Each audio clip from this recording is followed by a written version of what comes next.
What is going on, everybody? It's the Franz, and we're here for a AEW Rampage and SmackDown review for last night's episodes. I should have this review up last night, but I was not feeling the greatest, so I decided, you know what, I'll just wait till today. And before we get into the reviews, I gotta talk about the big news for the week, and that was, of course, that Jeff Hardy has been fired by WWE for reasons not totally clear by everybody. WWE's not gonna come out and be like, I don't even think they've actually said out there that they was like, yeah, he's been fired. I don't think they've said that anywhere. But yes, he's been fired. He's gone. Apparently they offered him rehab after the incident last weekend where it was him, Drew McIntyre, and I believe King Woods taking on the Bloodline. Where Kofi was at that entire time is beyond me, but that is neither here nor there. He sold for the majority of the match, got a hot tag to Drew, and just left through the crowd, and they sent him home. Now, we don't know him. We don't know the full extent. We probably will never know the full extent. But Jeff has been fired. Jeff has got 90 days to hopefully heal up his body, heal up his mind, heal up everything that's wrong with him. So if he wants to go somewhere else, he can. He was offered rehab. He said no. For all we know, because not everybody's talking about what happened, we don't know exactly what ailed him, why he was sluggish, why he did what he did, what happened. So we can't say anything, and just except for go by what we are told. Now, if you want to get conspiratorial and stuff, who's to say Jeff was fed up with WWE? And Jeff knows that WWE was probably not going to let him go because they knew immediately what he was going to do after 90 days was go to be with his brother, reform the Hardys one last time, have a nice year or two run in AEW in the tag team division with his brother, and they didn't want that. So who's to say Jeff didn't go, well, I'm probably the only person out here. If I just do this in WWE, and I know WWE is gonna do this, I'm gonna go and do what I gotta do. WWE is gonna have to do what they're gonna do. They're gonna have to fire me. So who's to say he didn't just stage all this and come off as somebody who just wanted to give the WWE the impression that he's back, he's had a relapse, or he's back on the sauce, and he's definitely not. It's got to be the final straw, because 2003 they did the same thing. He had problems. They tried to help him. They tried to give him rehab, and he said no, and they fired him then too. Jeff was just on Stone Cold's podcast a couple weeks ago, saying that he can't fuck up anymore, because if not, he's not only just gonna lose his job, he's gonna probably lose his family too. So I just don't know. We also have to do the fact. You also have to look at the fact that Jeff, he's 44 years old. He had a bout with COVID earlier this year. He's had a lot happen this year. So who knows what is going on with this guy? If and only if he shows up in AEW in March and joins up with his brother, then it would pretty much be a confirmation that this dude finagled his way out of WWE by playing it up to them that he's not in a good state, and him not taking rehab was the final straw. They needed to fire him. If he's not showing up in March, then hopefully he gets better. But it's like, if we just like the week after Jeff's contract comes up, which is March 9th, his 90 days is up in March 9th of 2022. So that is actually a Wednesday. If he shows up on the 16th of March on Wednesday night on TBS at that time, then be like, oh well, if we look back in December, he just finagled his way out of WWE, made them think that, and that would be like, damn, he's good at this shit. But I don't know. Being around his brother would be a good thing, probably. if you look back on this, like last year, y'all remember what they did with Jeff Hardy when he came back from, I think it was a shoulder injury. He came back. Matt just recently got fired. He was back on the road. The scamdemic just got started. What was the very first thing WWE did with Jeff Hardy? Oh, they did this thing where, well, Elias got injured. Elias was injured and they needed some way to write him off. So they did an angle where Jeff Hardy, it was assumed that Jeff Hardy was drunk behind the wheel and hit Elias, taking Elias out. That's what they did. And they did it with Sheamus. They had a phony fucking piss test in the middle of the fucking ring in a gymnasium because of course they could. And then the final of that match was in a bar. An actual bar inside the Amway Center, wherever they were at. That's where this whole thing ended. In a bar. They did multiple fucking things where they were just waving alcohol in front of this guy. WWE is not innocent in this at all.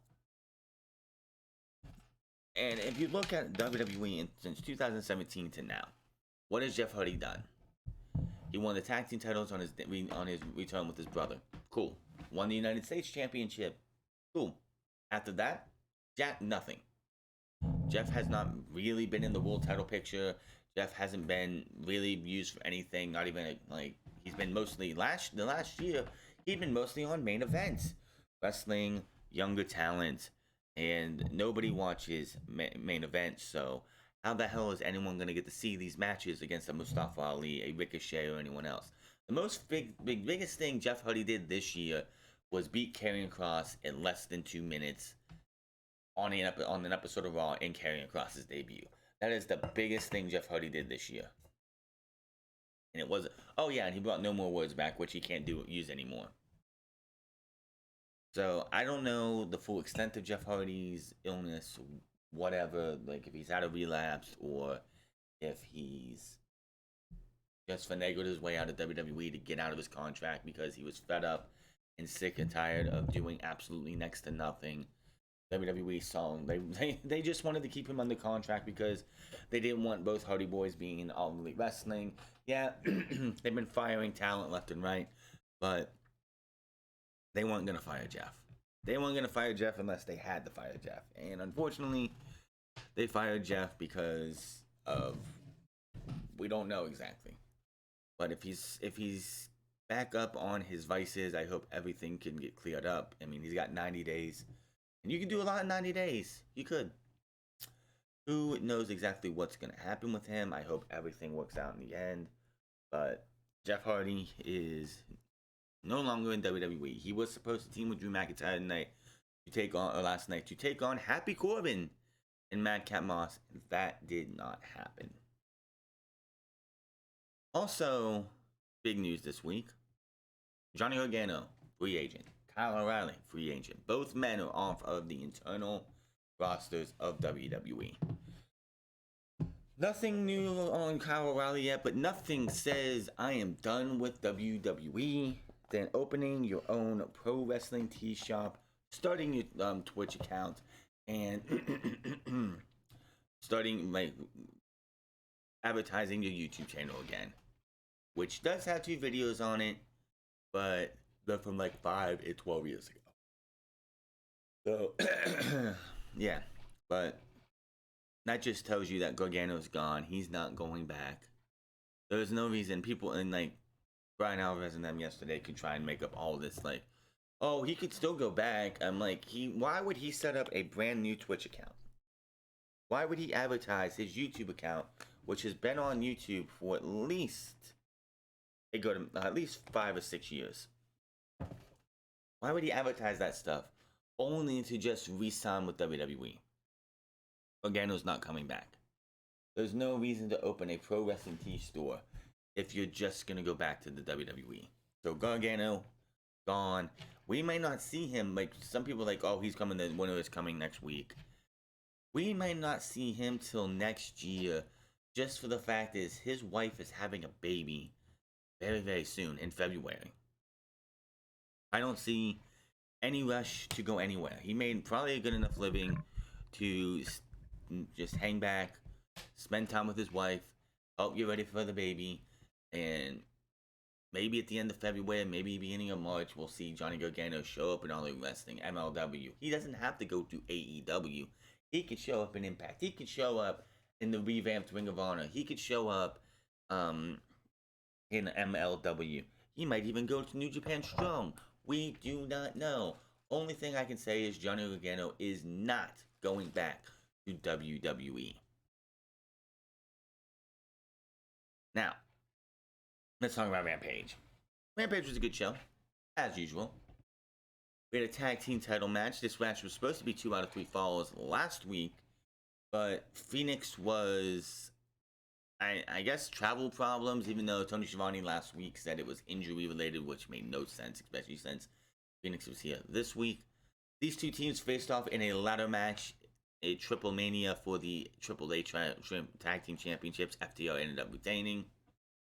So we had this match here last night. It was a damn good match. These guys, the chemistry between these two teams is just awesome. But in the end, obviously you're not going to have these two guys, you're not going to have the Lucha Bros lose yet. I will say this again until the match happens, because it's going to happen soon. Until Pride and Powerful walk out to have a tag team title match with the Lucha Bros, or a tag team series against the Lucha Bros, the Lucha Bros are not losing the tag team titles. That is money on the table that Tony Khan would not want to let just sit on that table. He wants all the money he can get. At Revolution, not Battle of the Belts, it's gotta be the Lucha Bros versus Pride and Powerful. You can find all these tag teams like the Acclaim, like the Varsity Blondes, all these other tag teams that you can go through. Bear Country, anyone else. Two tag teams of the Dark Order, the Factory, anybody else but Pride and Powerful. That's a pay-per-view match you gotta be looking out for. Ruby Soho, Tay Conti, and Anna Jay versus Nyla Rose, the Bunny, and Penelope Ford. I did not give a shit about this match. I love Tay J and Ruby Soho. Don't care too much about the Bunny and Penelope Ford. Tay Conti gets hit with a brass knuckles to the face. I'm sorry, Anna Jay does. Gets hit with a beast bomb, and the heels win. Now, Tony Schiavone is backstage with Sting and Darby Allin talking about the fact that in 2 weeks they're going to be in Greensboro, North Carolina. The place where Sting in 1988, I think it was, won his first world championship. And before they can really say anything, and this is something that AEW does way too much, the interview interruption. Can we please stop with that? They do it all the fucking time, and it kind of gets annoying. But here we go. FTR beats the shit out of these guys. Darby Allin tries to help save Sting before he gets low blowed. They throw him into a thing, and then Tully Blanchard kicks Sting in the dick, sending him down, and he says, "One more time." Please no.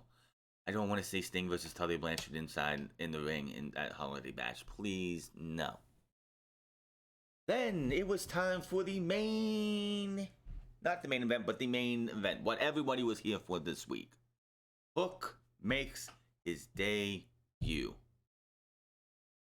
I really want to know what, since Hook's, it seems like since Hook's been on TV, since he was pretty much spoken into existence by Cody Rhodes back when Cody was feuding with the Team Taz, that they this guy's just gotten popularity. Everyone's talking about Hook, and it's like, why? What is so big about this? But this guy comes out in boxing shorts, boxing shoes, taped fist, and jacked as all hell. His daddy wishes he was this jacked at his age. My God. This dude should never wear a hoodie again. This dude looks fucking amazing. He absolutely looks fucking amazing. These two start grappling. Hook is throwing Fuego around. Fuego was the perfect person to debut Hook against. So Hook gets caught up with the roll up, but he immediately gains control. Freestyle bow and arrow. Taz is just having so much fun on commentary. Hits several rights and lefts to the body. Hook hits an El Camino, but Fuego fires back with a drop kick as he then fires into the corner several times. He tries for a tornado TDT, but Hook just grabs, holds on, and launches him into the air. Nails a lariat. Langs at the mask and starts clubbering him with shot after shot after shot. Then he puts him into the cottage. He puts him in the Taz mission. He literally puts him in the Taz mission and gets the win. So Hook picks up the victory. I guess he's in his home state. Crowd was going crazy for this guy. Wonder how long it'll be before Hook drops his old man and goes out on his own, because this dude was impressive. The fact that we've seen this guy going out there with hoodies on and tank tops on and shit, he's got the body to that. He's got the don't need to wear t-shirts type of body. Let's just say that. Volcano interviews for the main event, and then we had Wheeler Yuta taking on Adam Cole. Adam Cole and Wheeler Yuta. This is gonna eventually lead to, and I'm surprised they didn't make the match for winner is coming. Eventually, we're getting Adam Cole versus Orange Cassidy. This is where this is going. All of it. So, Yuta. Let's see. Cole nails a super kick. He takes a snap suplex and talks trash to the rest of Yuta's friends on the outside. Then he mocks Orange Cassidy's famous kicks. Yuta responds with a couple of pinfall attempts, but the fires back to the pump kick. The elite member continues his domination with a neck breaker. Then he dumps him onto out of the ring. Cole feints a kick, and then he connects with one at the knee. Looks for a Panama Sunrise, but Yuta responds with a backdrop and then hits a crossbar to keep the attack. Yuta goes to the top rope, but then but as he drops down, Cole gets the knee up. He follows that with a kick to the head and then nails the boom for the 1, 2, 3. Adam Cole beats Wheeler Yuta as he should have. After the match, the two groups stare each other down inside the ring. However, Bobby Fish appears from the outside of the ring, pulling Trent out of the ring to help the group with the numbers. The elite dispose of everyone from the ring. At Orange Cassidy, Cole looks to hit the Panama Sunrise, but he goes, nah, he's not worth it. Low blows him, then connects with the BTE trigger on Trent in order to wrap up the show. So we're definitely getting an Adam Cole versus Orange Cassidy match. It's happening. People need to stop complaining that this is beneath Adam Cole. Why are you saying this is beneath Adam Cole? It's part of the show. Adam Cole is probably out of character. Probably wanted to work with Orange Cassidy since Orange Cassidy's made it big, and this is going to be something that leads to eventually him being just elevating Adam Cole. Adam Cole one day will be AEW World Champion. Will it be in 2022? Probably not. Like I said, Tony Khan has said, he had the first 4 champions in AEW history down from day one. And he went and did them in the order. That was Chris Jericho, Jon Moxley, Kenny Omega, and Adam Hangman Page. The next 4 are up. Who are going to be the next 4? MJF, whoever. Adam Cole is probably in there somewhere. He might be. It might be where MJF beats Adam Page. CM Punk beats not CM Punk. CM Punk could try, but he probably loses. But somebody like CM Punk might be one of the final 3, one of those 4. Maybe after the next 4, Adam Cole is in the next list of 4. We have MJF, who obviously is the next in line. Then the next 3 after that. After those 3 are done, maybe Adam Cole is on there next. We don't know. All I know is people need to shut the fuck up, and patience. This isn't WWE. We don't just get, WWE just doesn't give, AEW just doesn't give you everything that you want on a silver platter because you fucking asked for it. You sit there and you enjoy what they're giving you. Let's move it to the SmackDown. Oh boy, let's talk about SmackDown. The night was dedicated to the passing of Black Jack Lanza, who passed away this past Wednesday. We go to the Staples Center. I'm sorry, the Crypto.com Arena, as it'll eventually be known. So, Sami Zayn comes out in a wheelchair pushed by two male nurses. We go to replays of how Brock Lesnar destroyed Sami right before his Universal Champion squashed him and retained the title. Sami Zayn's in the ring now. He introduces himself and says he is the toughest man in WWE history. Don't judge it on what you see right here. But it took two people to take him down. It took two of the most dominant superstars in history to do this to him. It says it isn't weird how two guys who can't stand each other work together to make sure he didn't win the Universal title. He doesn't want to call it a conspiracy, but come on. I was robbed. I was hurt the most, but the most wasn't the first or second F5 Lesnar, but the betrayal. He says now he has to do something about it. He's going to have to do something, do what's right. I have to stand for my conviction. I must sue. I must sue Sonya Deville, Adam Pearce, the referee, Roman Reigns, Paul Heyman, Brock Lesnar, everybody who had anything to do with robbing me of my Universal title opportunity. Out comes Paul Heyman, and apologizing for how we had to listen to the spiel of suing and litigation by everyone, anybody, like, especially Sami Zayn. And he says, "You're doing my people shtick." Of course, we know Paul Heyman is Jewish, so yeah, that's his people shtick. Because my people run the shows. This is another reference to him being Jewish. Like, they do the suing, the litigation. They own Hollywood, whatever. Heyman goes to do his usual introduction, but Sami interrupts and says he's trying to talk, and Heyman is blocking his shot. Heyman goes on with his introduction on the Tribal Chief, but Zayn says he wasn't finished talking. He says he also knows Reigns isn't here tonight. Hey, a miracle, he's standing up. And Heyman says Reigns is on a 1-week sabbatical training for his day one match on the Isle of Samoa. He says, I'm going to, like, Roman's not here, so there's nobody here to save you, and I'm going to rip your head off. Out comes Brock Lesnar, wearing, it's not just any Brock Lesnar, it's Farmer Brock. He's coming out, he literally looked like he got off the farm, off of whatever farming equipment he uses, got in his vehicle, got in his vehicle, got to the airport, and flew here to deal with Paul Heyman and Jim and this guy, Sami Zayn. So Lesnar comes out, he gets a chair, he puts it in the ring, he sits down in it, him and Sami Zayn have a nice little chat. If you haven't figured it out by now, Brock Lesnar loves to work with people who can make him laugh. He loves comedy in wrestling.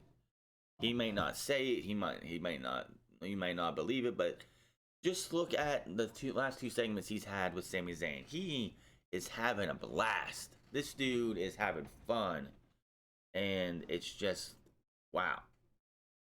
Like, obviously, like, if you actually go back and watch the whole thing what he did with R-Truth, I think 2 years ago or so, he wanted to work more with R-Truth because he loves working with comedic wrestlers.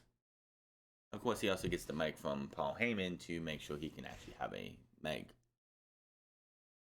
So he's like, really? A neck brace, a wheelchair, male nurses, come on, man. Sami says this is all his fault, goes on, Lesnar goes on, but Sami tells him to shut up, which you never should do. He thinks they got off on the wrong foot. Brock apologizes, but he wants to know how bad it really hurts on a scale of 1 to 10. Sami says it's a 10. The physical's a 10, but his feelings are hurt on a 20. Lesnar says he's feeling Sami. Lesnar baits Sami into thinking there might be a chance of a friendship here, and he asks Sami if he really thought they could beat Reigns. Lesnar says he did Sami a favor, but Sami doesn't agree. Lesnar says Sami was never going to beat Reigns that night, and Sami knows it. Sami asks if Lesnar really beat him up so Reigns could win over him wouldn't really count. Lesnar says Sami's a smart kid. Lesnar asks Sami what part of Canada he's from, and he says Montreal, so Lesnar speaks out some in French. Sami says they don't talk like that. Lesnar says he's trying to lighten things up from one Canadian to another, which Lesnar, you're not really Canadian, you're from South Dakota, come on, dude. Invites Sami to Saskatchewan so they can go hunting. Sami says he's a vegan and he's been meaning to talk to Lesnar about that. Lesnar says, come on, let's get out of Hollywood and go do something more fun. Sami says that's not a bad idea, and he starts to wheel Sami away in his wheelchair. Heyman comes up from behind him, Mike, and asks What the hell is he looking at here? Heyman said he must spend too much time in the dispensary and edibles are kicking in.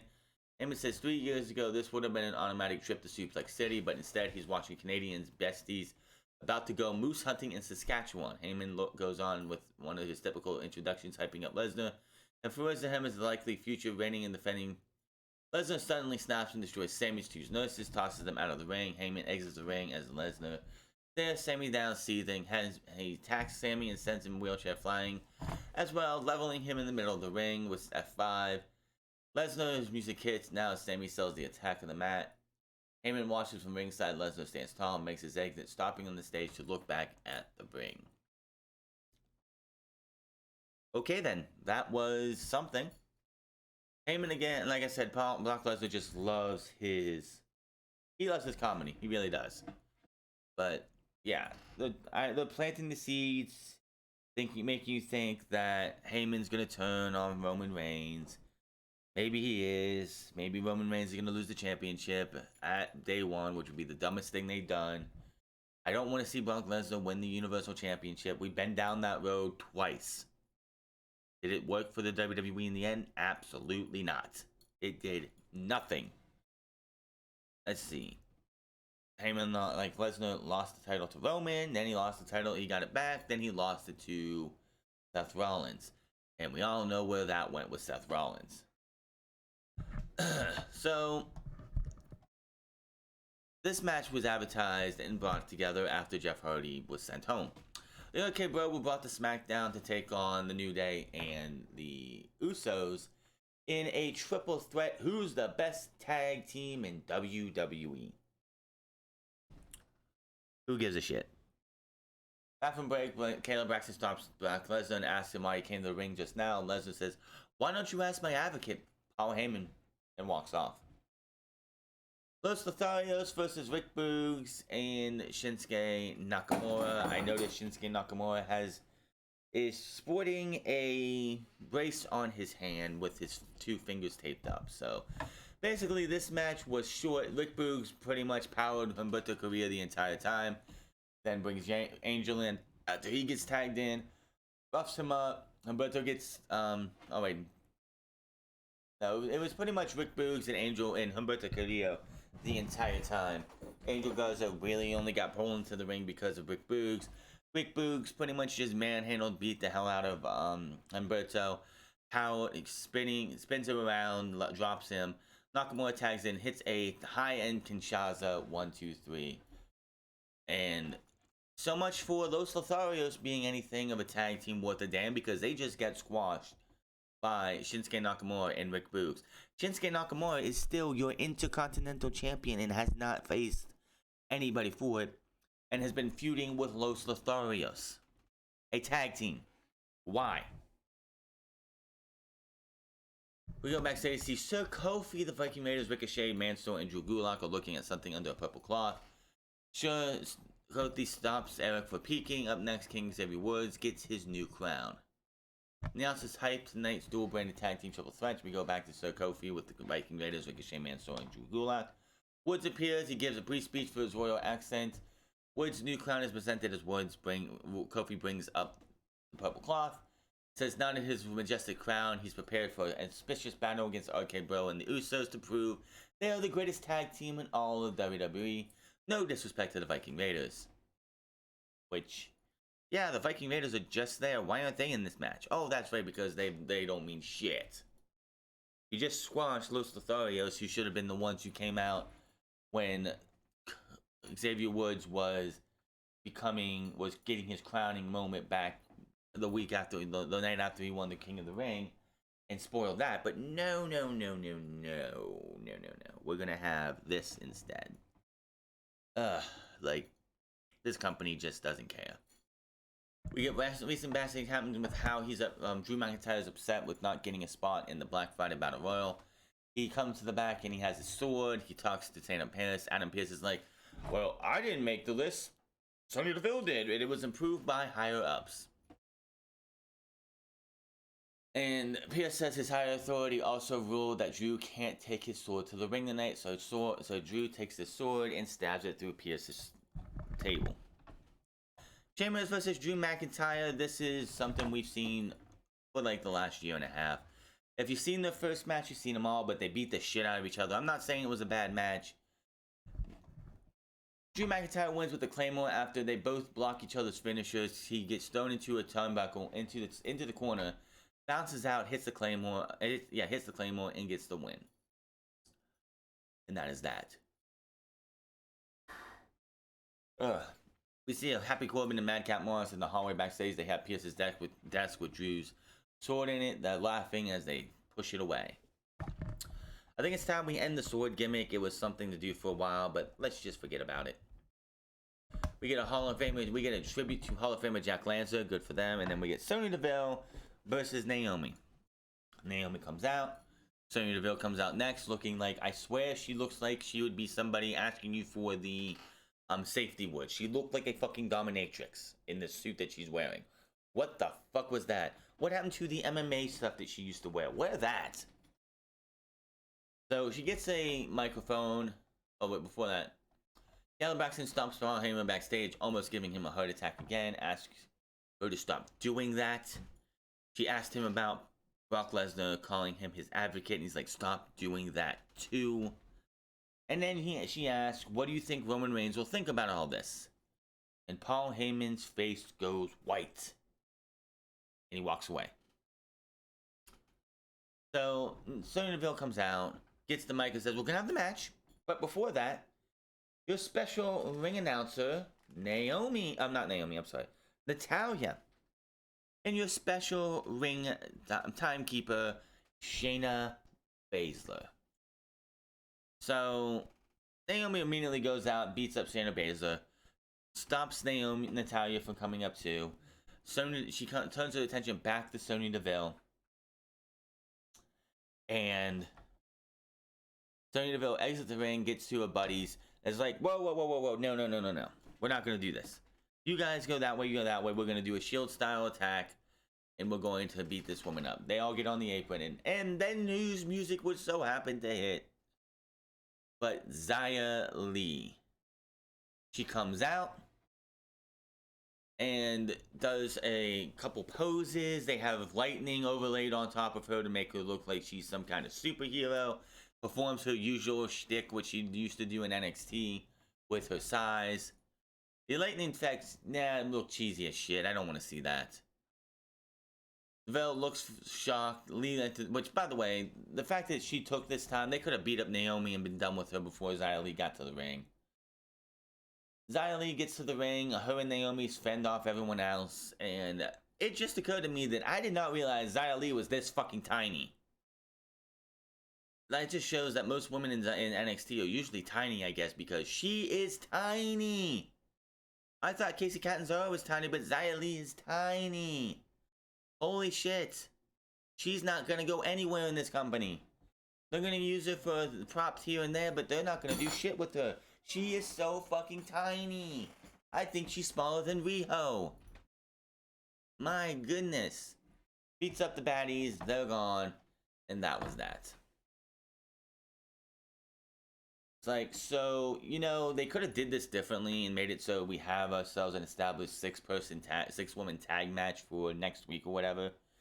You could have had Aaliyah come out first, have the baddies beat up Aaliyah and Naomi, then Xia Li comes out, Xia Li evens the odds, and the three women of Naomi, Aaliyah, and Xia Li send the bad guys going away. The fact that you had Naomi and Xia Li take out Natalya, Shayna Baszler, and Sonya Deville shows you that that just doesn't look good for Sonya Deville and her cronies.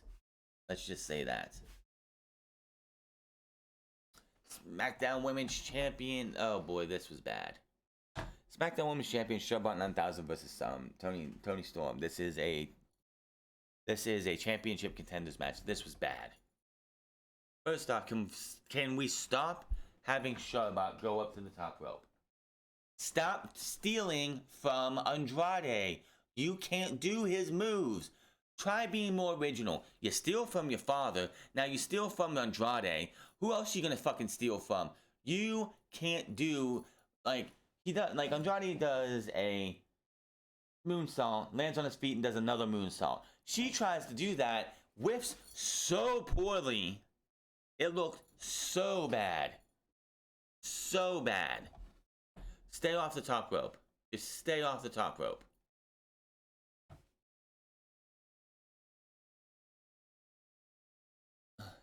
She didn't connect with that doubles moonsault at all. That was bad. So pretty much this match ended with Toni Storm getting her face thrown into the fucking ring post, and then the Charlotte just continuing to stomp on her. The referee calls for the bell, and Toni Storm wins by DQ. After the bell, she sees Storm's briefly plays. Charlotte levels her with a big boot, stands tall, she raises her title in the air, wipes her feet next to Storm, and she makes her exit. What a joke. What an absolute fucking joke. This company just, Charlotte is gonna bury anybody she wants to bury. She has not put anybody over. This did not help Toni Storm whatsoever. And here we go with the Charlotte just doing what she can to ruin other people. Raw Tag Team Champions, RK Bro versus SmackDown Tag Team Champions, the Usos versus the New Day. Why is the RK Bro here? Oh, we got to see who's going to be the best tag team in all of WWE. Why RK Bro here? They've been here. They've been tag team champions since SummerSlam and barely teaming since before that. So they shouldn't be anywhere near this. So New Day win this match. I really could care less. There's no stakes. Oh look, we had a Twitter poll that said the RK Bro was fan favorite enough that they should be the greatest tag team in WWE. Who cares? Big stomp by Kofi onto Jey Uso. Well, yeah, who cares? After the match, the New Day stand tall. They have their music hit. RK Bros watch from the stage, and the Usos recover from ringside. And that was SmackDown. SmackDown again was a meh show. Brock Lesnar, you could tell, is having all the fun in the world. But I could really care less about the rest of this. Toni Storm continues to look worse and worse. They keep embarrassing her left and right. What? Why? Because she's a Triple H girl. That's why. SmackDown without Roman. Yeah. It's just another mid-show. But I'm getting out of here. Hit that subscribe button, comment down below, like or dislike this video. Find me on Miles at the France Club. Find me on twitch.tv/thefrance Club. And find me on Instagram. And I will see you guys on Monday for Raw, unfortunately. Until then, my name is France, and I'll see you guys later.